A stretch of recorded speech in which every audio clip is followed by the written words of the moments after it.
الرجيم بسم الله الرحمن الرحيم السلام عليكم ورحمة الله وبركاته بسم الله الرحمن الرحيم الحمد لله رب العالمين والصلاة والسلام على أشرف الأنبياء والمرسلين وعلى آله وصحبه أجمعين الحمد لله الذي أرسل رسوله بالهدى ودين الحق ليظهره على الدين كله ولو كره المشركون قال رب اشرح لي صدري ويسر لي أمري واحلل عقدة من لساني يفقه قولي قالوا سبحانك لا علم لنا إلا ما علمتنا إنك أنت العليم الحكيم اللهم صل على سيدنا محمد الفاتح لما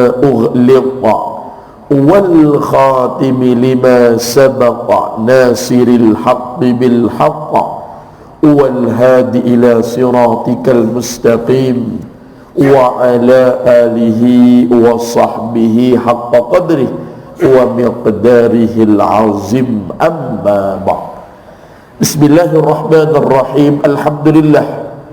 Pertama dan selamanya marilah bersama-sama kita merafakkan syukur, sebesar-besar syukur kepada Allah dengan izin dan limpah kurnianya. Alhamdulillah, sekali lagi pada pagi barakah dapat bersama-sama kita berkumpul dan berhimpun di dalam surau Al-Aziz kita. Alhamdulillah, yang mana dipimpin oleh Al-Fadil Tuan Imam kita sebentar tadi. Mudah-mudahan insya-Allah salat fardu subuh kita, ibadah kita, doa kita, wirid kita, mudah-mudahan insya-Allah diberkati dan diterima oleh Allah Subhanahu wa taala insya-Allah. Jutaan terima kasih pada semua pimpinan ahli jawatan kuasa surau Al-Aziz kita. Alhamdulillah, pengurusi Tuan Haji Daud kita, pada Al-Fadil Tuan Imam kita, kepada Tuan Haji Yusof dan kepada semua ahli jemaah yang berada bersama-sama dengan kita pada pagi setiap pada hari Ahad kuliah subuh minggu keempat. Mudah-mudahan Ustaz doakan kalian semua duduk dalam keadaan diberikan nikmat sihat oleh Allah Subhanahu wa taala. Amin ya rabbal alamin. Baik, insya-Allah kita nak sambung pada pagi barakah ni. Ada 8 wasiat. Jadi hari tu dah settle wasiat yang pertama,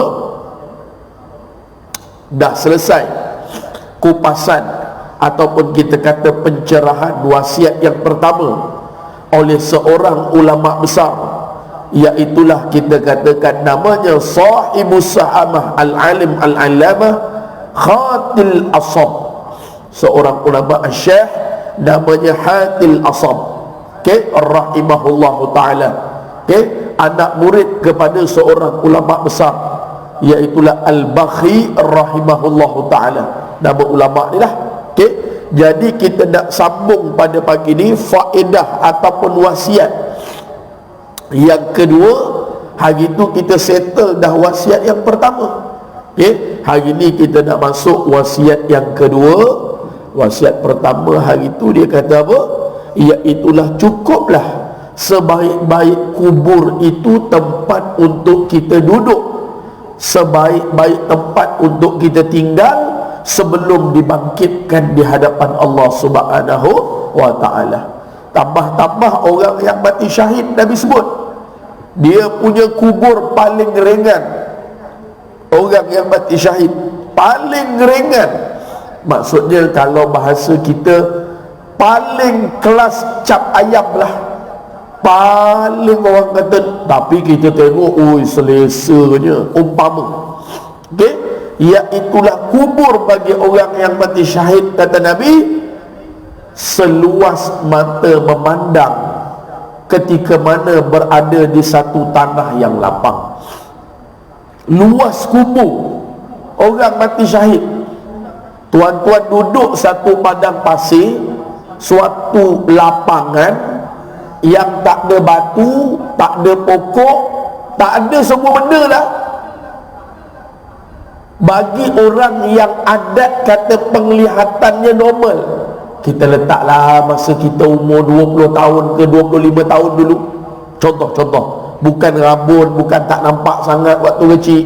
Kita letak standard, usia kita 20 tahun, kita berdiri satu tempat padang pasir, tak ada bangunan, pokok, batu, binatang. Seluas mana mata tuan-tuan boleh pandang kejauhan tersebut? Kita kata berapa? Saya pun tak tahu. Nak kata apa? 1 kilo, kelebih lagi 2 kilo. Ni mata yang normal. Begitulah kata Nabi SAW, orang yang mati hal keadaan syahid, dia punya tempat di dalam alam barzah, itulah luas yang dia akan terima. Tapi kalau tengok besar mana je ustaz, boleh jadi ke ustaz? Masuk dalam tu, Piramli kata berapa kaki dalam? 6 kaki, 7 kaki. Lebar berapa kaki je tuan-tuan? Macam mana ustaz kata pula itulah adalah tempat yang seluas mata memandang? Inilah Nabi sebut di dalam hadis, Allahumma inna na'udzubika min azabil qabr wa min azabid nar wa min fitnatil mahya wal mamat wa min fitnatil masiihid dajjal. Jauhkan, elakkan daripada azab seksa api kubur. Seluas mata memandang pandangan manusia, tidak ada sakatan. Nikmat Allah Ta'ala pinjamkan. Dan Nabi sebut pula bagi orang yang mati syahid, Allahumma ansur ikhwanina al-muslimina wal mujahidina fi Palestin. Seandainya boleh dibangkitkan kali kedua, seandainya, apakah benda orang yang mati syahid tu minta? Kalau kita dalam hadis sebut, antaranya kita nak buat apa? Amal soleh, iaitulah wakaf, sebab dia berpanjangan. Ada setengah sebut nak mendirikan solat sentiasa. Tapi bagi orang mati syahid, wakaf pun dia tak sebut, dirikan solat pun dia tak sebut, sebab dia dah memang jaga solat lah. Tapi orang yang mati syahid dalam Bulughul Maram cerita, dia nak nikmat untuk syahid kali kedua, kerana itu nikmat yang paling sedap sebelum Allah Ta'ala ambil nyawa dia. Itu nak kata tu. Nak mati kali kedua. Dalam hadis pun sebut orang mati syahid ni sikit pun tak rasa sakit, dia takkan rasa. Itu Allah Ta'ala lindung lah. Allah Ta'ala bagi kelebihan lah. Tengok kena kerat telinga, apa lagi? Tengok kena kerat lidah, kena potong, kena headshot, kena penggal, kena gunting kaki, kena gunting jari-jari, seksa lah. Orang mati syahid. Tapi ketahuilah, kata Nabi SAW, sikit pun mereka tidak akan pernah merasakan sakit apabila berjuang di jalan fisabilillah. Jadi ni Allah Ta'ala pinjamkanlah. Kita kalau nak pergi perang tu mungkin jauh lah. Antara syarat kelayakan Brigid Al-Qassam, iaitulah tentera Hamas, pertama iaitulah jaga salat fardu 5 waktu secara berjamaah. 2, wajib bangkit qiyamul lail. 3, mesti hafal 30 juzuk. Kita jangan kata 30 juzuk, kadang-kala juzuk 30 pun belum tentu lagi. Betul? Ustaz best kan ustaz kan kalau masuk perang, alhamdulillah, betul. Tapi kelayakan tu lepas ke tidak? Takut wala antum abiduna ma a'bud wala ana abidum ma abattum wala antum abiduna ma a'bud wala ana abidum, tak jumpa akhir tu. Kan betul, masuk perang syahid tu seronok, best. Nak perjuangkan Islam, alhamdulillah, ada semangat macam tu, cantik lah. Kelayakan tu lepas ke tidak? Sebab nak lawan Yahudi bukan semata-mata luaran saja, tetapi hubungan hablum minallah, ikatan, wa'tasimu bihablillahi jami'a wala tafarraqu. Habis. Jadi kita sambung pada pagi barakah. Setakat mana masa yang diberikan kepada ustaz ni, kata pengarang kitab rahimakumullah ta'ala, wasiat yang kedua, sesungguhnya aku melihat sekalian makhluk manusia ini sentiasa mengikuti kehendak hawa nafsu mereka, sekalian dengan makna kebanyakan. Okay? Bukan kesekalian dengan makna keseluruhan. Tidak. Ini kita mengaji ni.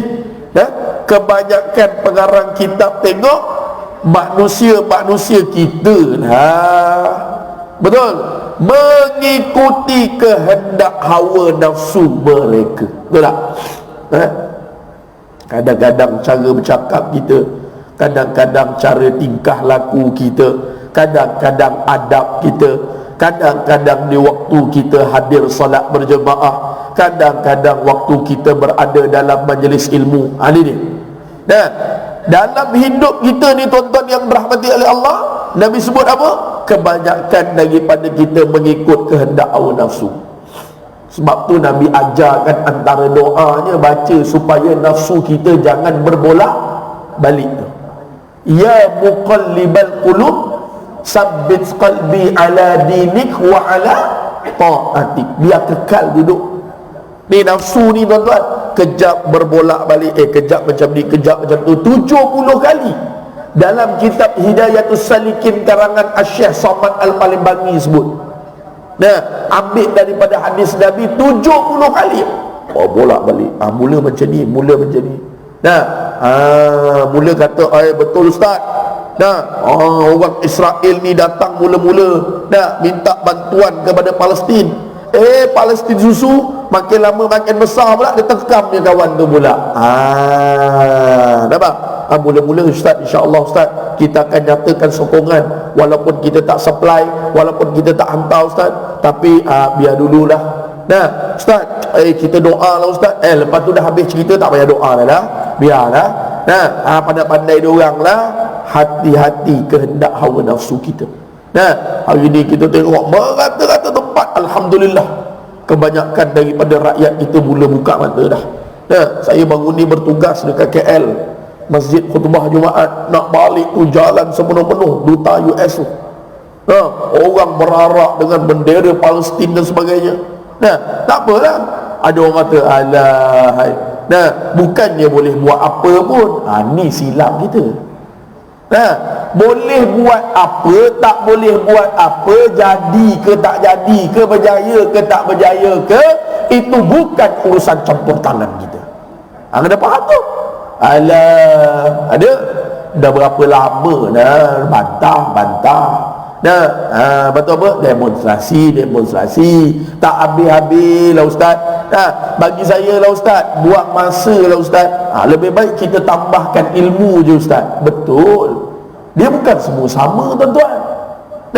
Kita ni setiap daripada kita ada lebih ada kurang. Macam main bola lah, semua penyerang, siapa nak jadi pertahanan? Ada orang Allah Ta'ala beri kelebihan untuk pergi buat benda macam tu. Macam dakwah tabligh lah. Pergi ketuk pintu rumah ke rumah. Tuan-tuan, saya kalau bukan tempat saya, insya-Allah boleh lagi. Kalau buat dekat rumah aku tu, tobat lahum aku tak pergi buat. Ketuk pintu rumah orang, Assalamualaikum. Tapi jemaah tabligh boleh buat. Biarlah kebaikan dia. Alah ustaz, jemaah tabligh tu macam tu ustaz. Jangan. Masing-masing ada kelebihan. Samalah macam ni. Ada orang dia boleh pergi, ya Allah, ya Tuhanku, kami berdoa kepadamu, ya Allah, hancurkan Israel laknatullah, pergi depan kedutaan US contoh. Biar dia boleh buat. Kita mungkin boleh tambahkan ilmu kita, dalam pada masa yang sama kita melengkapi. Sebab tu tuan-tuan yang dirahmati oleh Allah SWT, hari ini kita tengok macam mana Allah Ta'ala letakkan kita kepada tempat yang sepatutnya, selayaknya. Masing-masing punya kelebihan. Saya alhamdulillah Allah Ta'ala izinkan untuk baca doa di khalayak ramai pada perhimpunan. Allahumma inna naj'aluka fi nuhuri a'da'ina. Baca doa qunut nazilah, alhamdulillah boleh baca. Walaupun kadang-kadang kita tengok goyang juga kita. Ini membabitkan global ni, dunia ni. Orang ambil, orang rekod dan sebagainya. Tak apa, niat kita. Allahumma ansur ikhwanana al-muslimina wal mujahidina fi kulli makan wa fi kulli zaman. Kita minta kepada Allah. Boleh tak tuan-tuan kita nak minta Yahudi ni Allah Ta'ala lingkupkan? Boleh ke tidak? Baru ni soalan Seri Kembangan tanya saya, surah Nurul Ikhlas. Ustaz, boleh ke ustaz Kita doakan orang Yahudi ni, kita doakan supaya Allah Ta'ala celakakan dia, Allah Ta'ala terbalikkan dia, Allah Ta'ala dia hantarkan anjing-anjing untuk membadai negara dia. Boleh ke Ustaz? Jawapannya boleh. Yang tak boleh, individu tu kita doakan dia. Kata ulama haram, kerana kita tak tahu hujung jatuh individu tu, boleh jadi dia lebih baik daripada kita. Tak boleh. Contoh dalam kisah Nabi SAW, Sayyidina Umar Al-Khattab, orang yang paling benci Nabi SAW. Tak panggil Sayyidina lah, panggil Umar je lah. Dia antara orang yang paling terkedepan selepas Abu Lahab, selepas Abu Jahal, selepas Ubay bin Khalaf. Semua tak berani bunuh Nabi. Ada duit dia, upah. Abu Jahal kata, siapa berani? Aku bagi 100 ekor unta. Abu Lahab pula duit banyak, nak buat konco-konco dia, semua tak berani, cari-cari pun tak jumpa. Datang Umar Al-Khattab, masa tu tak panggil Sayyidina, masa tu tak panggil radhiyallahu ta'ala anhu, belum Islam, belum. Kenapa kau bising-bising? Ni Muhammad ni dah mula ada pengaruh dah. Aku memang benci manusia tu. Nah, aku memang sakit hati betul manusia tu. Nah, mari sini senjata yang ada belakang Abu Jahal, ambil pedang, pergi seret 3 perkampungan dicari Nabi. Tengok dalam kitab Badrut Tamam. Jalan seret pedang, seret pedang. Dia orang tahulah cari orang. Kalau duk bawa senjata tu mungkin tak apalah, mungkin persediaan pertahanan diri ke apa. Seret pedang kat pasir, kat lantai. Kalau kita ni cari jalan tak, cari pedang. Umar, apa pasal ni? Mana Muhammad? Aku tak tahu. Sampai perkampungan kedua, mana Muhammad? Aku tak tahu. Sampai perkampungan ketiga, dalam kitab Badrut Tamam cerita, seorang hamba Allah menuju ke hadapan berjumpa Umar Al-Khattab. Kau tak payah buang masa cari Muhammad. Muhammad kau cari takkan jumpa. Tapi ada cara untuk kau jumpa Muhammad. Kau pergi cari adik kau. Siapa nama adik Umar? Perempuan, Fatimah Al-Khattab. Apa pasal dengan adik aku? Apa pasal? Adik kau semalam baru peluk Islam di hadapan Rasul, dia tak sebut Rasulullah, di hadapan Muhammad ibn Abdullah. Semalam kau pergi tanya, mana tahulah. Dia biasa puak-puak dia ni, dia tahu geng-geng dia duduk mana. Pergi tanya. Hangin lagi Umar Al-Khattab pergi rumah Fatimah, cerita banyak tak ada, kedengung pintu keluar. Betul ke kau masuk Islam? Naam Umar Al-Khattab. Melampung sekali. Dalam Badrut Tamam cerita, luka pada bahagian bibir, pada bahagian mulut ni jatuh tersungkur. Umar ni memang badan sedap, tubuh sasa, padu lah kalau kita kata. Dalam hadis sebut naik kuda, Umar Al-Khattab naik kuda kaki sampai bawah. Kita naik EF5 tu tengah terbalik dah. Ustaz betul ni Ustaz. Lama tak bawa motor ni Ustaz. Naik kuda. Tak usah ada bayang, wallahu alam dah lagu mana. Sebelum nak beredar, dia gangster-gangster ni, dia dah lempang, dia dah buat kerja, dia puas hati. Taikun-taikun ni, dia jahat dia dah pukul orang sedap lah. Dia dah bunuh orang sedap, dia belah Sebelum dia nak keluar daripada rumah adik Fatimah binti Khattab, Fatimah jarik daripada jauh. Wahai Umar, jangan terlalu sombong dengan Islam. Umar patah balik. Apa hal kau cakap macam tu? Kalau bahasa kita lah, apa hal kau cakap macam tu? Wahai Umar, darah ini menjadi saksi. Malam tadi aku bersama dengan Muhammad, aku bersama dengan Rasulullah mendoakan nama dikau dalam doanya. Apa yang Muhammad doakan? Dia tak punya Rasulullah. Apa Muhammad doakan? Apa Muhammad cakap? Ya Allah, engkau muliakan Islam dengan salah satu daripada 2 Umar. Yang pertama Umar Al-Khattab, iaitulah Sayyidina Umar Al-Khattab. Yang kedua Umar bin Hisham, iaitulah Abu Jahal gelarannya. Umar bin Hisham nama sebenar, gelaran ataupun laqab dipanggil terkena kepada Abu Jahal. Maka Sayyidina Umar Al-Khattab, buang masa layan kau. Allah Ta'ala paling 360, daripada orang yang paling benci kepada Nabi SAW jadi tonggak utama. Kata 4 orang sahabat, Abdullah ibn Abbas, Abu Darda, Muaz bin Jabal, seorang lagi seorang ulama besar, seorang sahabat Abu Ubaidillah mengatakan, Islam betul-betul tertegak selepas Umar menjadi orang kanan baginda Nabi SAW. That's mean Umar peluk Islam waktu tu Islam lagi padu. Jangan siapa-siapa bercakap buruk tentang Islam. Zaman Nabi, ya betul, Nabi kadang-kadang semayang ataupun nak berdakwah tersakat-sakat sikit. Ada orang tentang, ada orang lawan, ada orang blok, ada orang tak suka, macam-macam lah. Tapi bila Umar Al-Khattab peluk Islam, duduk di samping Nabi lah, kalau kita kata PA Nabi lah, budak-budak, tidak ada seorang pun berani untuk sentuh agama Islam untuk memperkotak hati. Jadi kepada kumpulan boleh, tak ada masalah. Ya Allah, ya Tuhanku, di Malaysia ini, ya Allah, Kau hancurkanlah orang-orang yang menyokong LGBT, ya Allah. Kau hancurkan puak-puak LGBT. Boleh. Yang tak boleh individu. Sebab kita tak tahu hujung jatuh dia. Umar Al-Khattab paling benci, Allah Ta'ala ubah. Ya muqallibal qulub.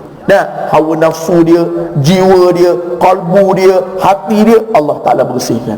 Tu.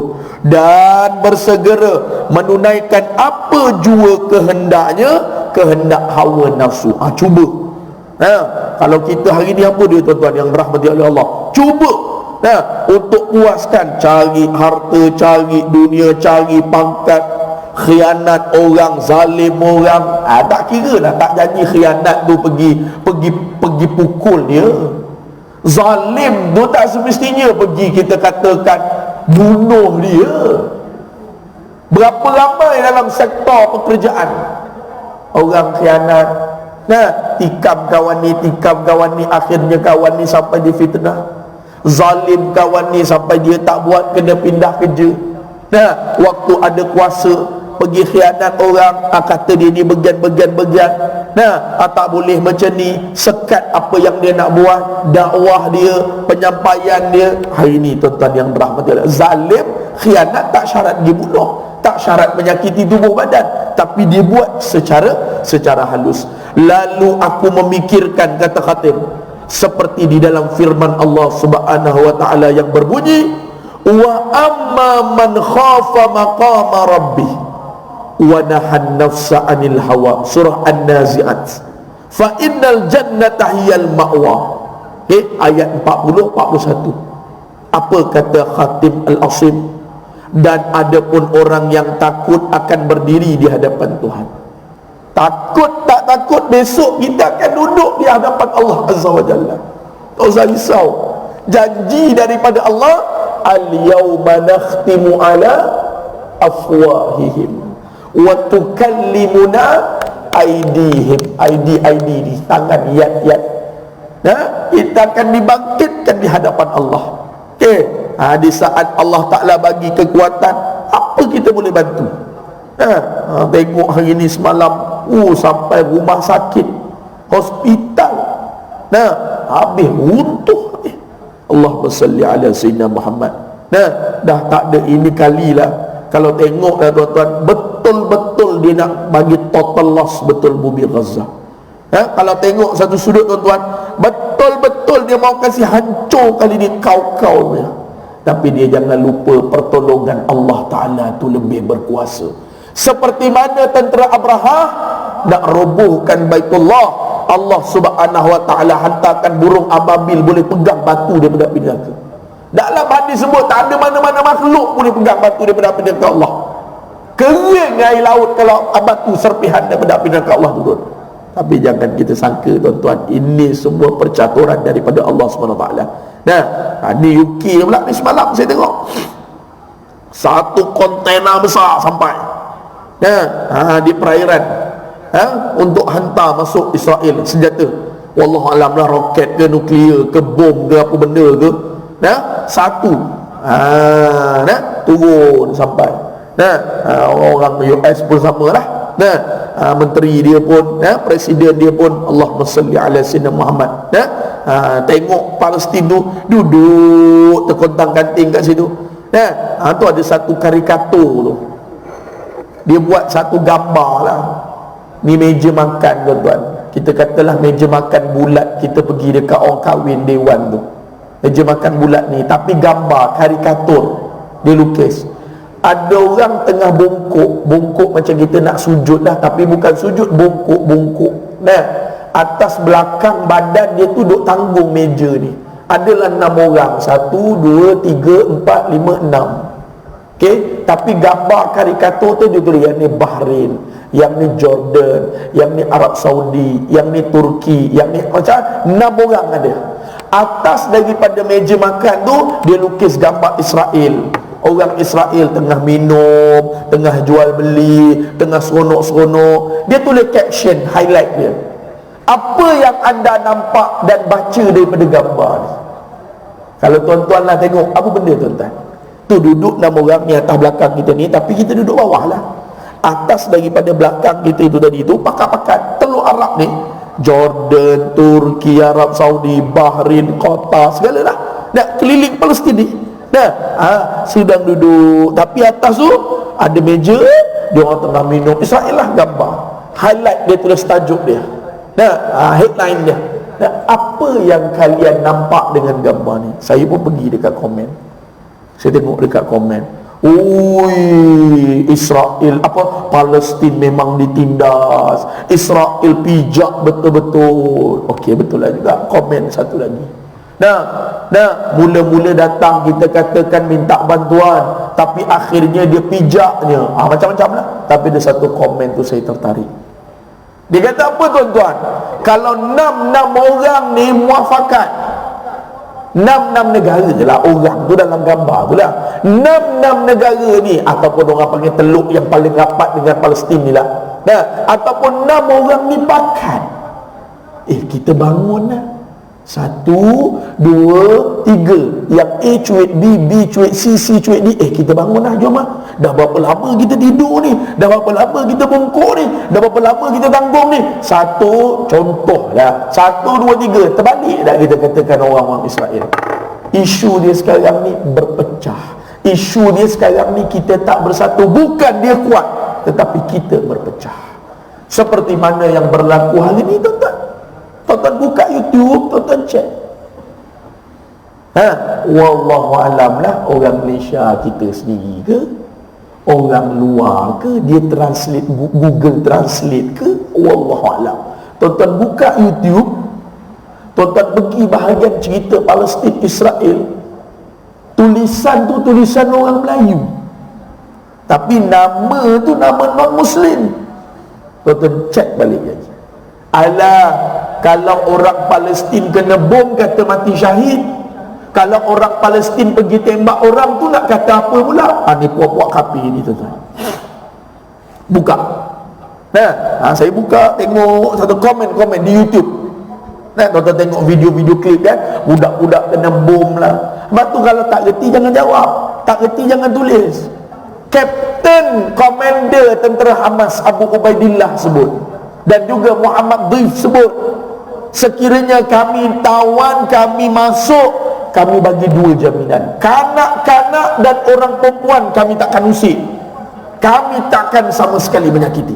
Dan seandainya kalau tawanan itu bersalah, kita panggil apa? Surrender. Ni istilah ni, surrender. Memang betul dalam bab jinayah tak boleh bunuh, haram. Dalam bab jinayah kita pergi betul-betul nak perang, tiba-tiba dia angkat tangan berserah, itu dia panggil tawanan. Kalau dalam kitab dulu, daripada situ terjadinya hamba saya, tak boleh bunuh. Kata Kapten Abu Dhaif dan juga Abu Ubaidillah Tentera Hamas Brigid Izzuddin Al-Qassam, dia kata apa? Kami tak akan bunuh kalau orang angkat tangan, kami tak akan bunuh, tetapi kami pegang, kami nak tukar tawanan Palestin yang duduk dalam tangan Israel. Kita tukar, aku bagi kepada engkau, engkau bagi balik rakyat Palestin itu kepada kami. Mana ada istilah bunuh, tapi sebab kau menghantar jet-jet pejuang, maka takkan kami nak duduk diam. Ini tuan-tuan yang berlaku. Ini dalam negara kita ni. Wallahualam lah. Cumanya yang tulis tu mungkin orang luar, dia Google Translate ke, dia copy paste dalam tu ke, yang itu wallahualam lah.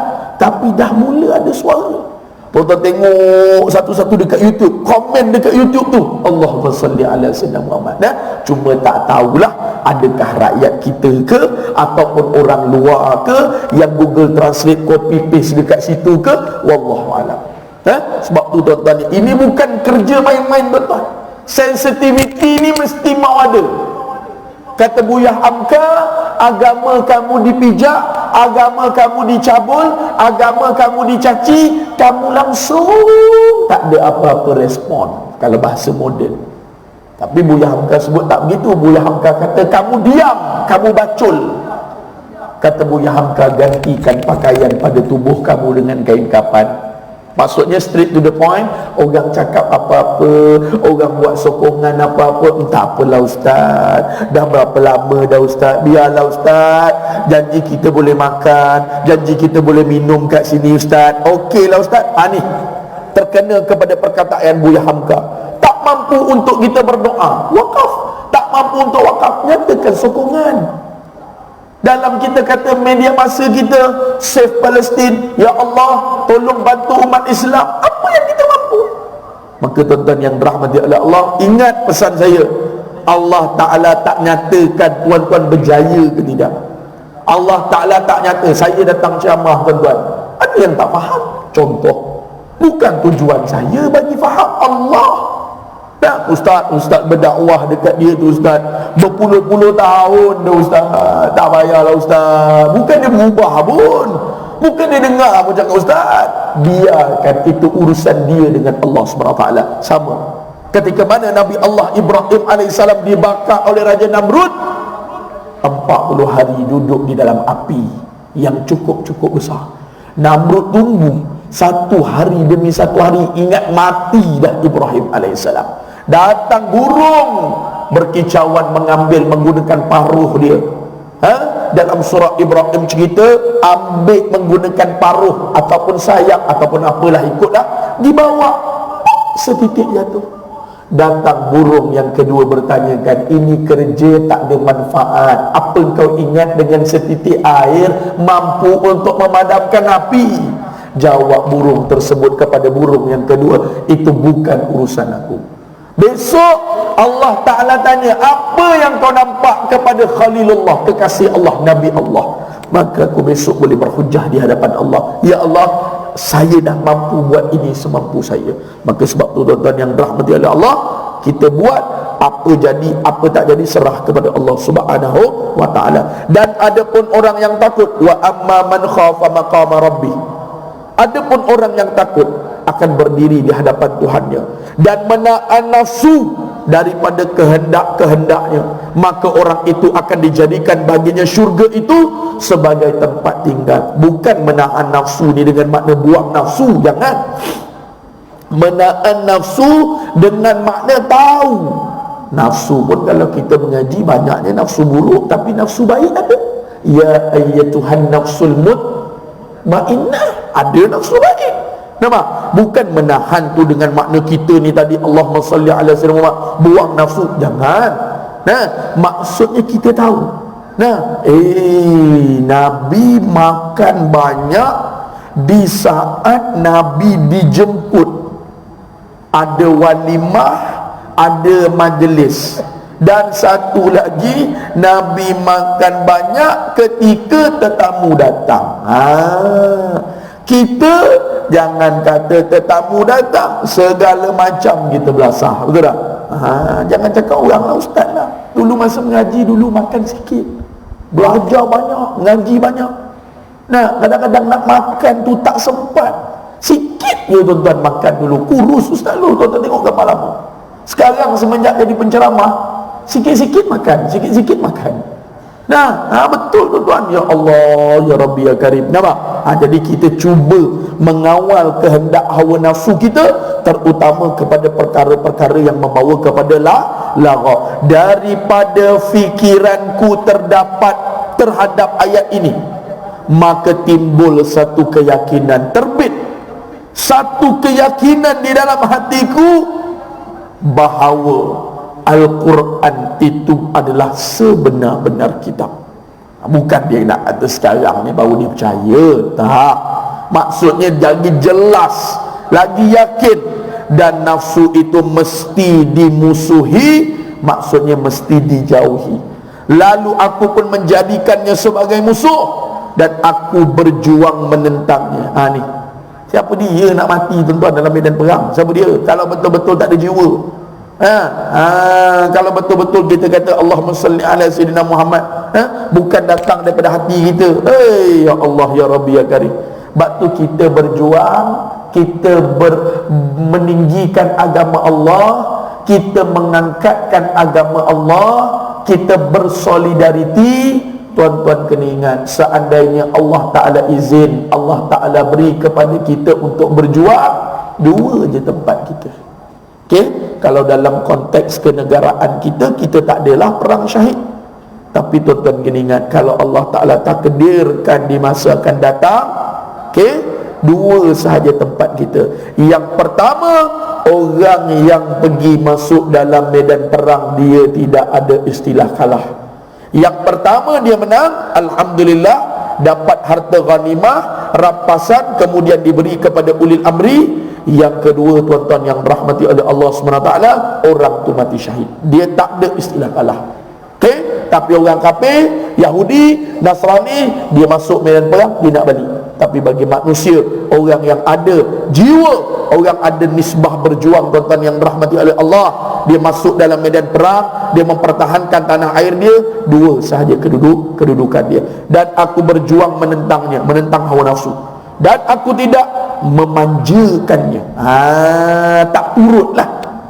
Kalau kita sikit-sikit turut, nak Allah letih lah bangun subuh, turut, lawan sikit, sehingga ia nafsu tunduk kepada aku dan merasa puas hati dengan tugasnya untuk taat dan beribadah kepada Allah Subhanahu wa ta'ala. Jadi tuan-tuan yang rahmati oleh Allah Subhanahu wa ta'ala, kita kena nampak, kita kena jelas, bukan senang untuk berjuang ni tuan-tuan.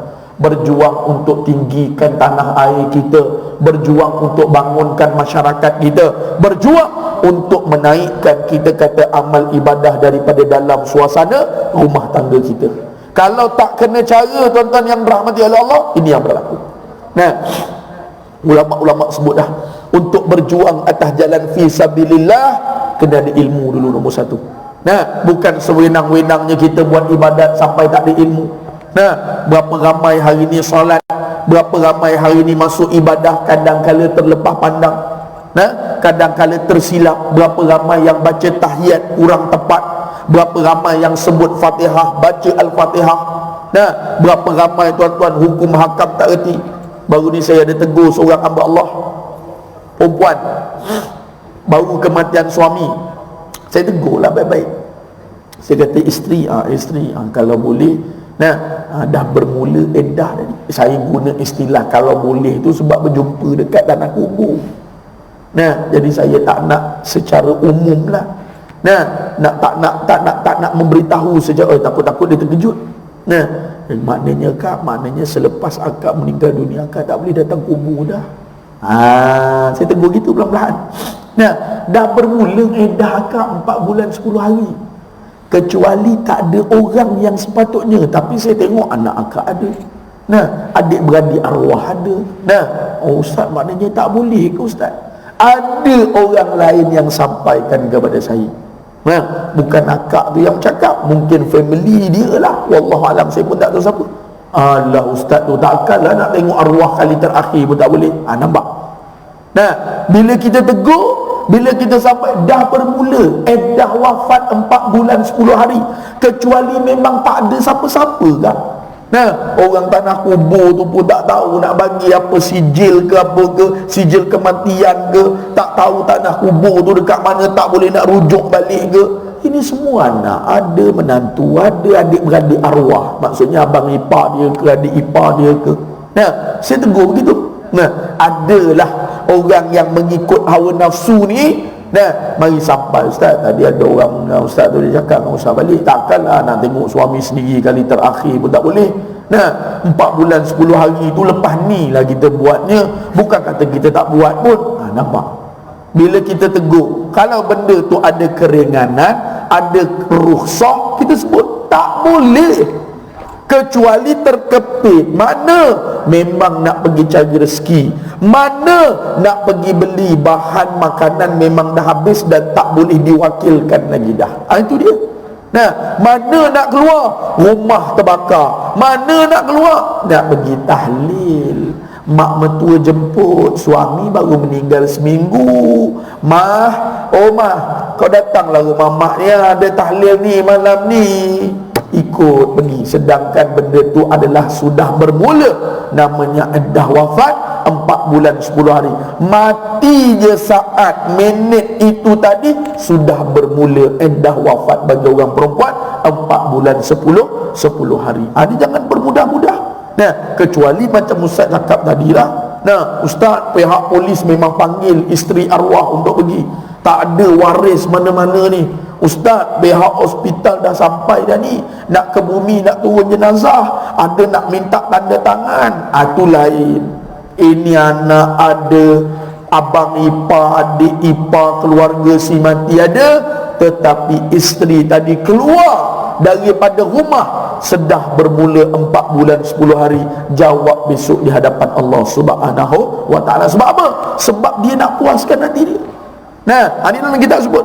Nah, kalau tak begitu tak rasa puas. Sedangkan sudah bermula iddah wafat 4 bulan 10 hari bagi orang yang kita katakan kematian suami. Jadi tuan-tuan yang rahmati oleh Allah, pada pagi barakah ni kita dapat hadis ataupun kupasan ayat Quran yang Allah Ta'ala sebut, wa amma man khafa maqama rabbih wa nahan nafsa 'anil hawa. Dalam surah An-Nazi'at ini jelas kepada kita tuan-tuan, orang yang takut akan berdiri di hadapan Allah serta menahan hawa nafsunya daripada apa-apa kehendak, nak lari ke, nak panas ke, duduk dalam keringat ke, tak boleh nak buat apa. Nah, atas dunia susah sikit tak boleh. Atas dunia duduk dalam keadaan kemewahan semata-mata. Bukan kata salah, tetapi kita kata kita tak pernah merasa macam mana orang yang dalam keadaan susah akan dipertanggungjawabkan di hadapan Allah Subhanahu wa ta'ala. Baru ni Allah Ta'ala uji saya. Tak tahulah Allah Ta'ala uji saya ke uji dia, tapi saya rasa Allah Ta'ala uji saya. Masa baru ni lah, adalah dalam 2 minggu 3 minggu yang lalu, musim-musim beras tengah naik harga ni, saya pergi Speedmart. Rasanya Allah Ta'ala uji saya, bukan uji dia. Pasangan laki bini tu turun motor masuk Speedmart. Nah, pergi cari beras. Nah, beras semua tak ada. Yang ada beras apa, sunflower tu ke apa dah, yang RM50 lebih tu, yang warna pink tu, warna merah tu, tulisan kat depan. Bawa RM30. Nak beli beras 10 kilo, anak 7 orang. Nah, saya tanya dia lah. Dia sebelum saya ambil lah, kita ni tuan-tuan, Alhamdulillah, Allah Ta'ala bagi rezeki macam mana mahal pun insya-Allah boleh beli. Dia masuk tuan-tuan, dia cuit suami dia, bang dalam bang, tak apalah bang, 3-4 tempat dah kita pergi bang, tak adalah berasnya. Nak betul beras tempatan kita tak naik harga, betul, tapi masalahnya tak ada. Yang ada belaka-belaka import. Nah, dulu 10 kilo RM28, RM29. Ini jam 40 lebih. Nah, ringkas cerita, dia masuk, dia cuit, bang 3 tempat dah pergi cari. Saya tak tahulah mana tempat dia cari. Saya pun kata, ya Allah, ya Tuhanku. Nah, ni Allah Ta'ala uji dia ke uji aku ni? Saya tengah bawa beras, letak. Assalamualaikum kak, saya pakai jubah macam ni lah. Nah, Assalamualaikum kak, akak tak cukup duit ke apa? Dia kata tak ada apalah, memang saya nak cari beras ni tapi tak ada, saya duit ada banyak ni. Ustaz pun tanya, ada berapa tu kak? Ada lebih kurang dalam RM30 je, tapi beras tak ada. Yang 5 kilo pun tak ada, tapi dekat situ 10 kilo tapi RM50 lebih. Ini nak kata tuan-tuan, bukanlah saya nak cerita pada tuan-tuan ni, nah, duit pun tak ada. Kita tak tahu sekarang orang tengah struggle tuan-tuan, orang tengah susah. Nah, dalam hati saya, Allah Ta'ala uji kau ke Allah Ta'ala uji aku ni? Nah, saya kata tak apalah kak, macam ni kak, akak bawa je dekat cashier, berapa akak ada, tak cukup saya terus bayar. Nah, kadang-kadang kita pun bela dalam hati, kat balik tu mikir, kata rumah apalah salahnya kita belanja dia. Nah, sambil kadang jadi kalut, kita pun tengah pegang barang. Nah, yang duit tu biar kita belanja dia, kita infak, kita niatkan kepada dia. Nah, sedekahkan kepada dia, hadiah kepada dia. Dalam hati saya, ya Allah, ya Tuhan, Engkau uji aku, Engkau uji akak ni, laki bini naik motor. Ustaz, cik minta maaf banyak cik, duit ada banyak ni je. Minta maaf, ada yang RM30 saya nak cari tapi tak ada. Beras 5 kilo pun tak ada, yang ada 10 kilo RM50 lebih. Saya kata tak apa kak, insyaAllah saya ada rezeki sikit, kita pakat-pakat bantu. Walaupun secara dasarnya nampak mungkin benda tu alah ringan je, tetapi Alhamdulillah Allah Ta'ala pilih saya. Allah Ta'ala bukakan pintu mata hati saya untuk bantu selagi mana semampu kita. InsyaAllah walaupun kita kata bukanlah nak kata mahal macam mana pun beras kita tetap beli juga. Sebab insyaAllah duit tu ada pada kita. Tapi orang yang dalam keadaan susah, orang yang dalam keadaan sempitan, ini Allah Ta'ala sebut, wa amma man khafa maqama rabbih wa nahan nafsa 'anil hawa fa innal jannah hiyal ma'wa. Ketika mana Allah Ta'ala ni tadi letakkan manusia yang betul-betul takut di hadapan Allah, ada masalah hawa nafsu. Kau nak buat apa sekarang? Dulu aku suruh ibadat, dulu aku suruh bantu pada orang, dulu aku suruh bagi manfaat pada orang, kau khianat, kau zalim. Maka jawab besok di hadapan Allah, kalau orang yang mampu untuk menahan hawa nafsu, maka orang ini akan dijadikan baginya sebahagian daripada syurga itu sebagai tempat tinggal abadan abada, selama-lamanya duduk di dalam syurga Allah Subhanahu wa ta'ala. Jadi tuan-tuan yang dirahmati oleh Allah Subhanahu wa ta'ala, mudah-mudahan apa yang kita dengar, mudah-mudahan apa yang kita manfaat, terutama pada pagi barakah berkenaan hawa nafsu kita ni tuan-tuan, pastikan dia ada sikit rasa sensitivity. Pastikan sikit ada rasa, jangan semua benda kita nak bertolak ansur, sehingga kita ditolak secara beransur-ansur dalam keadaan kita tak sedar. Lah ustaz, biarlah ustaz, pergi je lah tawan negara lain tu ustaz. Apa yang nak Palestin, banyak lagi negara-negara lain tu ustaz. Israel ni, pergilah tawan negara lain. Ketahuilah, satu sudut kata orang-orang di bumi Palestin, saya ada baca satu artikel, ketahuilah sebenarnya Israel sudah kuasai seluruh dunia, yang dia belum dapat kuasai Masjidil Aqsa dia, yang belum dia dapat kuasai Palestina sahaja, yang belum dia dapat kuasai Baitul Maqdis sahaja. Lain negara semua dia dah kuasai, sebab tu dia tak heran. Satu sudut. Mana tuan-tuan bagi tahu? Duit ke, nilai mata wang ke, sistem ke? Allah mula katalah walan tarda ankal yahud wan nasara. Allah Ta'ala sebut dalam Quran. Jadi mudah-mudahan tuan-tuan pastikan adalah sesikitlah anak-anak kita, keluarga kita tuan-tuan. Saya tengok tuan-tuan, baby pecah muka. Satu doktor tu, doktor belik mayat, jalan-jalan mayat, cek, tahu-tahu ayah dia. Allahumma salli ala sayyidina Muhammad. Kadang-kadang ujian itu besar bagi mereka, tetapi itulah satu sudut, satu pandangan yang lain.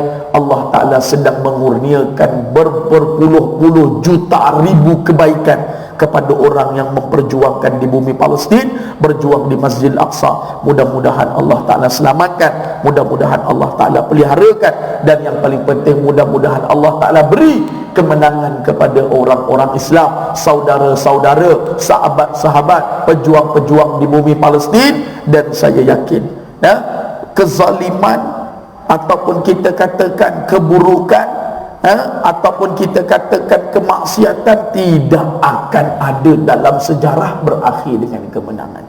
Belum ada dalam sejarah Islam. Di zaman Mustafa Kamal Atatürk, di zaman Fir'aun laknatullah, di zaman Raja Namrud, di zaman Raja Dukianus, duduk zaman Ashabul Kahfi, belum ada sejarah mana-mana orang yang memerintah secara zalim, secara khianat, dia akan berkekal dan akhir dia itu tadi mendapat kejayaan. Belum ada di dalam sejarah Islam. Maka tuan-tuan yang dirahmati oleh Allah, mudah-mudahan sikit sebanyak kupasan kita belajar pada pagi ni dalam kitab Ayyuhal Walad kita, daripada sudut hati kita, daripada sudut jiwa kita, daripada sudut semangat kita. Jangan putus doa kita, jangan putus infak kita, terutama kepada saudara kita yang berada di sana. Nanti insya-Allah kita sambung lagi pada wasiat yang ketiga, iaitulah dia semua ada 8. nanti dia sebut, jangan kita berusaha untuk mengumpul harta benda dunia sebanyak-banyak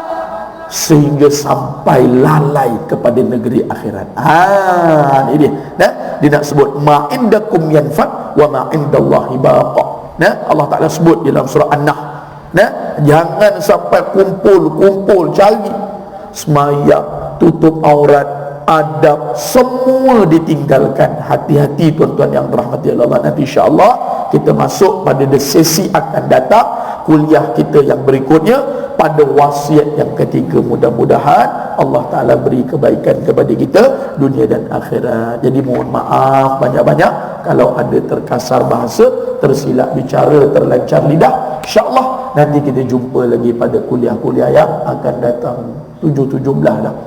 Sekarang masuk waktu awal betul, Masya Allah. Jadi tuan-tuan yang dirahmati oleh Allah, sekali lagi mudah-mudahan Allah Ta'ala berkati majlis kita. Ada rezeki nanti kita berjumpa pada kuliah-kuliah yang akan datang. Aqulu qawli hadha wa nastaghfiruka wa natubu ilaih. Bismillahirrahmanirrahim. Alhamdulillah rabbil alamin. Wassalatu wassalamu ala rasulillah wa ala alihi wa sahbihi wa man wala. Allahumma zidna wa la tanqusna wa akrimna wa la tuhinna wa'tina wa la tahrimna wa athirna wa la tu'sir alaina wardina warda anna ya maulana. Da'wahum fiha subhanakallahumma wa tahiyyatuhum fiha salam wa akhiru da'wahum alhamdulillahi rabbil alamin. Assalamualaikum warahmatullahi wabarakatuh.